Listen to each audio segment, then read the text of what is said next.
ay rated SPG. Striktong patnubay at gabay ng magulang ang kailangan. Maaaring may masiselang tema, lengguwahe, karahasan, sexual, horror o droga na hindi angkop sa mga bata.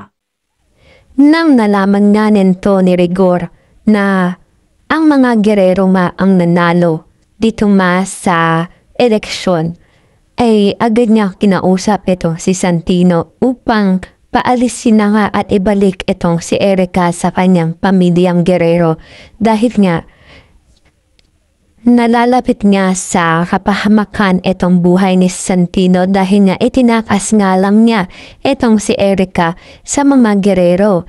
At sabi nga ni Santino dito sa kanyang amang si Rigor ay hindi na nga daw niya maaaring gawin iyon dahil nga may pananagutan na nga daw siya kay Erica dahil nga nabuntis nga daw niya itong si Erica. At hindi nga makapaniwala itong si Rigor sa kanyang mga narinig. Kaya hindi na nga niya kinausap itong si Santino at nagkulong na nga sa kanya silid. Aabangan nga natin kung susunod nga ba ito si Santino sa kanya amang si Rigor. Dito nga lang yan sa FPJ sa Batang Quiapo.